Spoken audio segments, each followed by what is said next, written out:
Olá, está começando o Religare Conhecimento e Religião, as identidades da Umbanda, Reinado e Candomblé na comunidade Centro Espírita São Sebastião.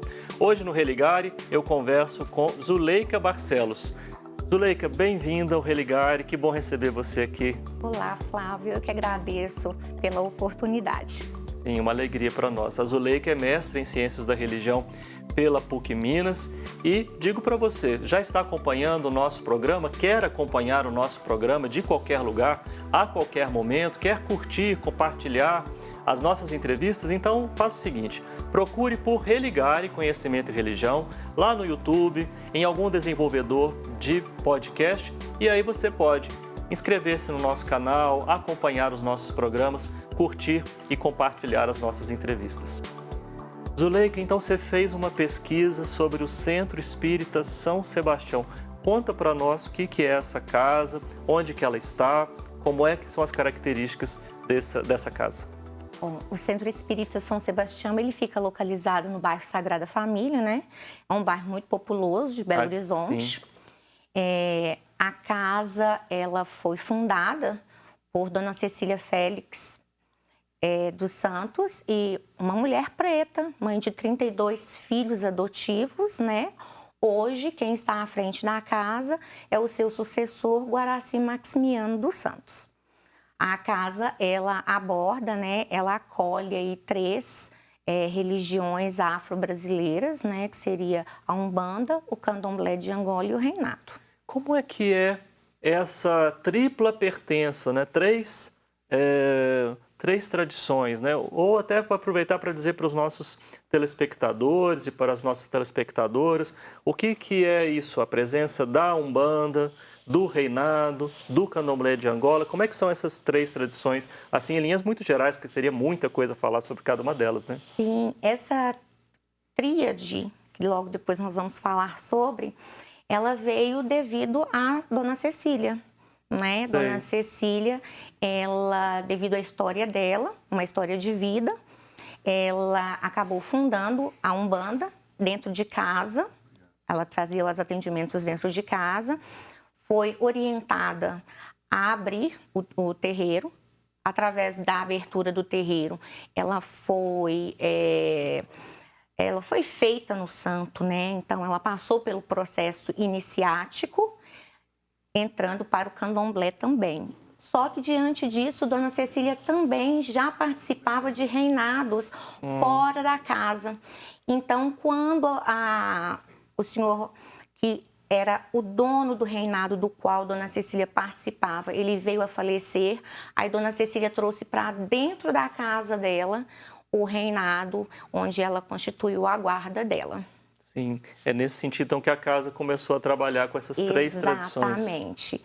Querendo ou não, aí também tem um jogo, né, Flávio? Porque são três religiões onde que se trabalha e, querendo ou não, uma delas vai acabar, às vezes, se sobressaindo, né? Sim. Então, ali dentro da casa do César, a Umbanda, ela acaba levando um pouco mais de apresentação, vamos dizer assim. Ela se sobressai porque ela é semanalmente, né, aberta ao público. E as demais tradições, no caso, elas têm os seus dias demarcados para acontecer. Sim. Bem, você falou que tem uma tríade. Você até chama isso de tríade banto. O que significa isso?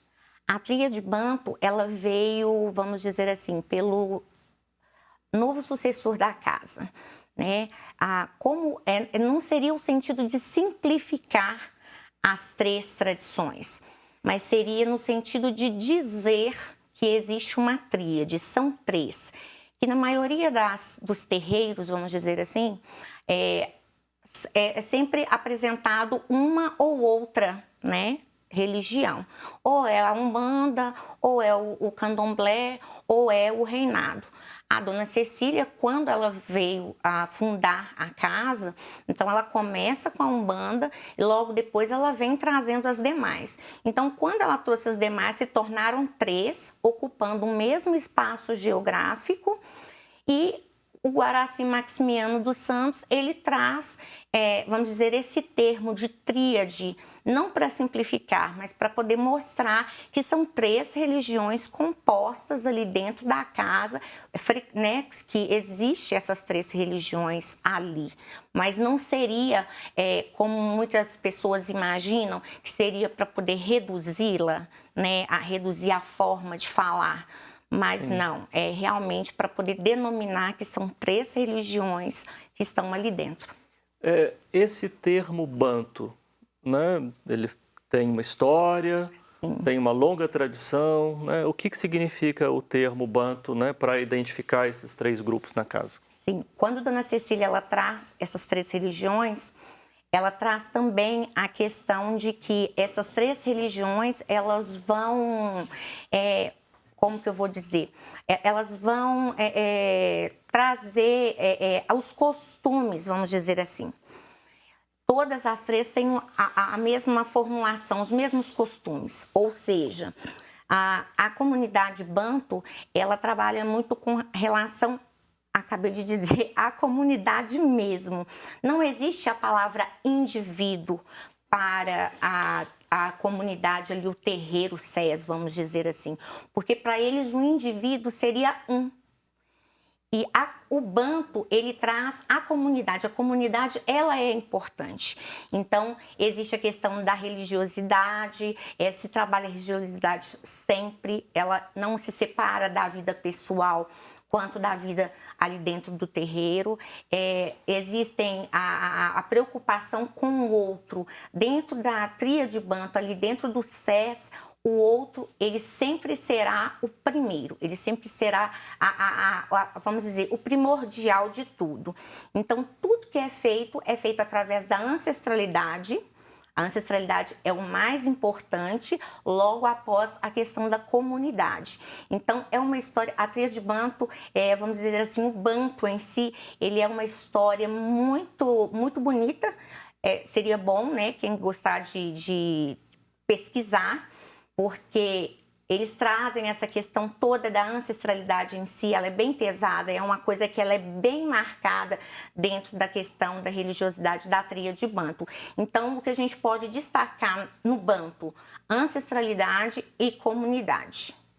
Sim, são esses dois elementos. Eu me lembro porque o Guaraci, o Guaraci Maximiano, né? Que é um amigo querido, faz curso aqui no programa de pós-graduação em Ciência da Religião, fez o mestrado, está para concluir o doutorado dele aqui no programa. Quando ele esteve aqui, ele falou no Religare, né, ele falou sobre esses elementos da cultura banto. Esses 2 elementos que você traz, ancestralidade e comunidade, eles são incorporados na dinâmica da vida ali dos membros, das pessoas que participam na comunidade, e como que isso se traduz em práticas, em convivência, como que é isso na casa? Sim, no caso, na casa a gente tem, né, como eu disse, são 3, nem todos são da Umbanda, mas nem todos são do Candomblé e nem todos participam da questão da coroação do reinado. Mas todos passam por essa tríade, então todos têm como dever, vamos dizer assim, como obrigação, o importar com o outro, os afazeres da casa são todos da comunidade ali da casa, então cada um tem os seus elementos. Quem é da Umbanda não pode participar, por exemplo, dos afazeres do Candomblé, porque o Candomblé tem os seus segredos e nem todos podem saber desses segredos, né?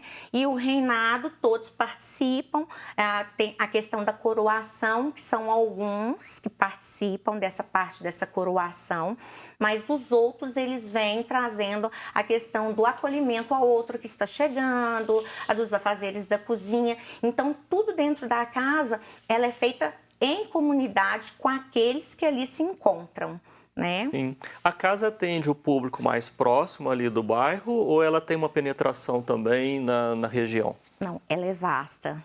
Ela é vasta. Assim, a população ali em volta da casa mudou bastante, né? No bairro mudou bastante. Então, na época de Dona Cecília, nós tínhamos ali uma participação muito maior do que talvez hoje a gente possa ter. Porque existem alguns problemas que, às vezes, a casa tem que tentar relevar, né, questões da intolerância, que, infelizmente, está muito presente nos dias atuais, mas atende bastante, não só ali ao redor, mas atende em outros municípios até, pessoas, né, vêm para poder frequentar a casa. Sim. Bem, a gente vai falar depois de outros aspectos da casa, também da sua pesquisa. No Religare de hoje, nós estamos conversando sobre essa Casa Espírita, Centro Espírita São Sebastião, e está aqui conosco a Zuleika Barcelos, que é mestre em Ciências da Religião pelo Programa de Pós-Graduação em Ciências da Religião da PUC Minas. Nós vamos fazer um intervalo rápido, a gente volta daqui a pouco.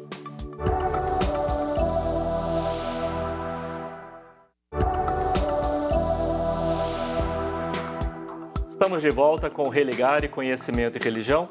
Aqui no programa hoje está a Zuleika Barcelos, ela é mestra em Ciências da Religião pela PUC Minas e nós estamos conversando sobre a comunidade Centro Espírita São Sebastião, aqui de Belo Horizonte.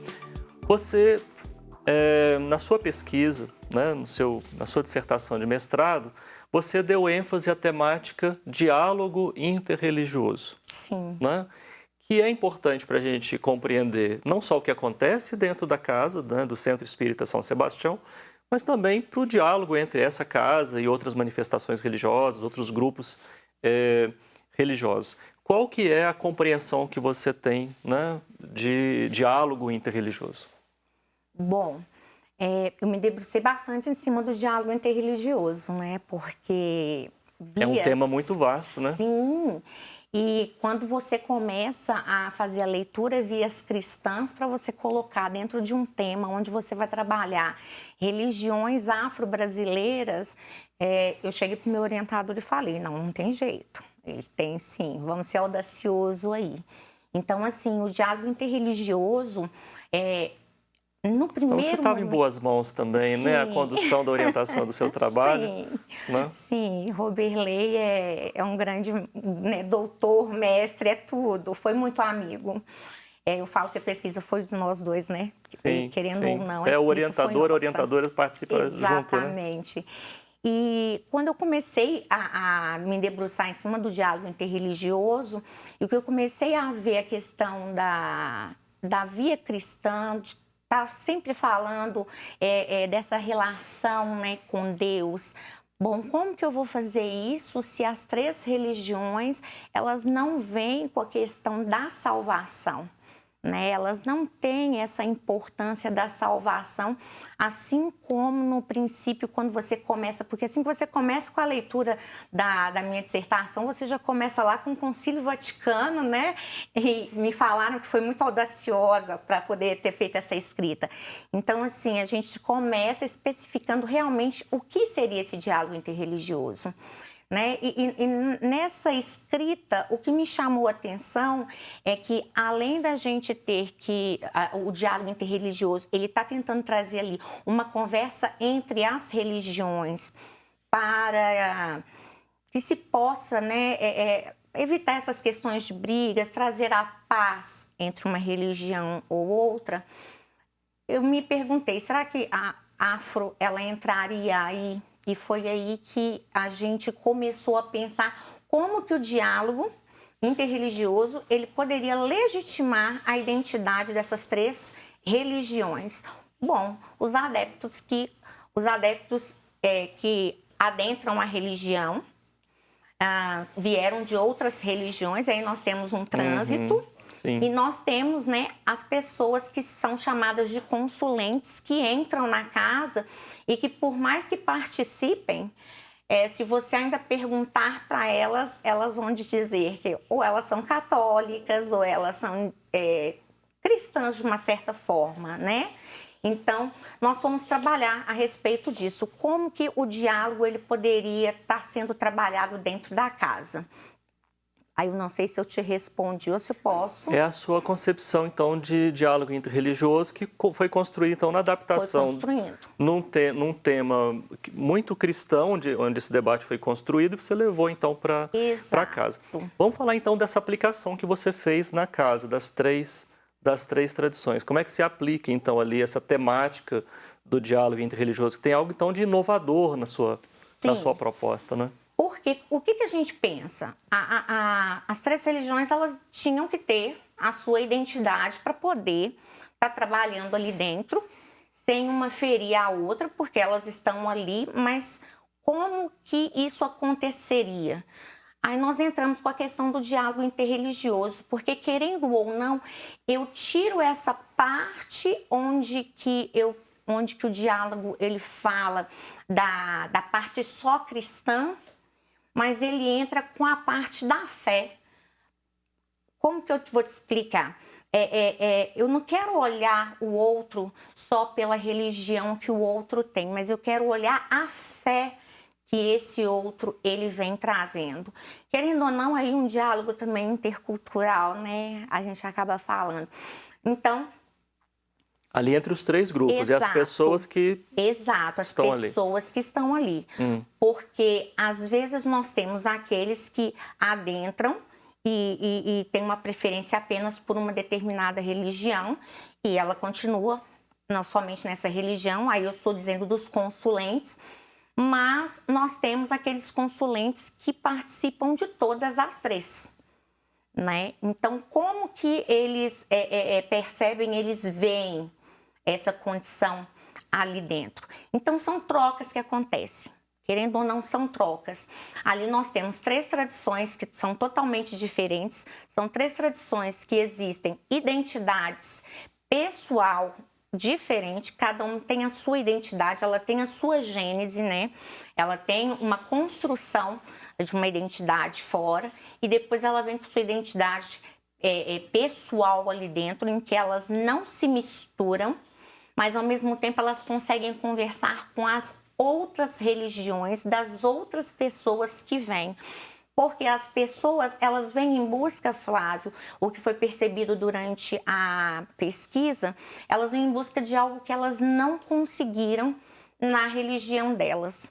E aí, o que o SES, aí eu vou dizer o SES, porque o que a tríade banto do SES, ela faz? SES é a sigla de Centro Espírita São Sebastião. Desculpa, é Centro Espírita São Agora Sebastião. Agora o SES, sim. Isso. Então, o que o SES faz? A tríade abraça. Então, a tríade abraçando esse outro que chega em busca de uma orientação, em busca de uma solução para o seu problema, porque tem gente que vai à casa para poder tentar solucionar não somente problemas espirituais, mas outros problemas pessoais. Então, a tríade abraça e ali cada religião, né, independente de qual que essa pessoa chegou para ser atendida, ela vai ter, querendo ou não, um diálogo com essa pessoa que a gente acaba acreditando ser, sim, um diálogo interreligioso, mesmo sendo entre uma pessoa e, de repente, uma entidade. Porque, né, ali a Umbanda trabalham-se as entidades, né? E aí o candomblé seria os inquices. Vocês estão pensando o diálogo, então, no atendimento ao consulente que é de outra...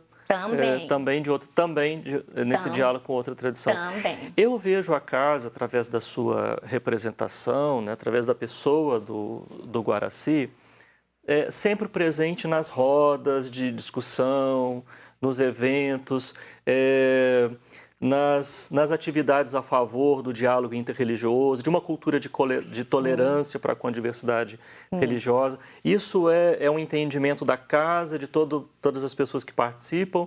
Está mais concentrado na liderança? O que você percebeu no seu trabalho? É outro ponto que nós levamos para dentro do trabalho, né? É outro ponto, porque o Guaraci, ou pai Guaraci, né, como também é chamado, ele tem sim, ele vai atrás, ele tem essa questão desse diálogo com outras comunidades. Eu até coloco dentro do trabalho o padre Marco, que ele é de uma igreja bem próxima ali do SES, ele vai sempre nas sessões, ele participa, ele rezou a última missa conga, né, que teve antes aí da pandemia, foi ele quem fez a missa conga. Pai Guaraci participou da missa do Lava Pés dentro da Igreja Católica, onde que o Padre Marco participa, né? Ele ali, o padre. Nós temos também outras coisas que foram feitas juntamente até com a PUC, né? Levar essa questão de como que realmente funciona. Existem muitos agenciamentos, sim, que ocorrem ali dentro do SES por parte do Guaraci, né? E é uma grande importância para ele estar levando realmente a história, né? da tradição Sim. afro, não somente da história do SES, mas Sim. a história das religiões. Você falou da missa conga, né? Uma das questões que o nosso produtor colocou aqui, o jornalista Leonardo Apolinário, que ele colocou na nossa pauta, foi assim, tem também a questão do congado, né? Tem o reinado, mas tem o congado e o reinado. Então, tem aí nessa tríade um quarto elemento? Ou não é isso? Ou me equivoco? No SES, o Centro Espírita São Sebastião, existe o reinado e não o congado. Sei. O congado, ele seria uma festa maior. Ele seria uma festa de dias. Assim como também já ocorreu essa festa de dias dentro do Centro Espírita São Sebastião. Mas é aquilo, a atualidade vem, né, a modernidade vem chegando, a atualidade ela vai dependendo de outros fatores, Sim. de outras formas de viver. Então, acabou-se que hoje não consegue-se mais fazer festa de dias dentro do Centro Espírita São Sebastião. Então, ela é dominada para o dia 12 de outubro. E aí o reinado, o que seria o reinado? O reinado seria uma parte do congado. O reinado é onde acontece a coroação dos reis e rainhas. Entendi. É a parte que ocorre dentro do Centro Espírita São Sebastião. Muito obrigado por você ter vindo aqui no programa. Foi Eu que muito boa a nossa agradeço. conversa. Um abraço especial para o Pai Guaraci, Eu que que certamente vai agradeço, acompanhar esse Flávio. programa. Agradeço o espaço, muito obrigada. Sim. Nós somos um projeto de extensão do Programa de Pós-Graduação em Ciências da Religião da PUC Minas. Conheça mais sobre as nossas atividades e cursos de mestrado e doutorado acessando a página pucminas.br/ppgcr. Obrigado a você que nos acompanha, obrigado a toda a nossa equipe. Nós voltamos na semana que vem. Um abraço muito cordial e até o próximo Religare Conhecimento e Religião. Até lá!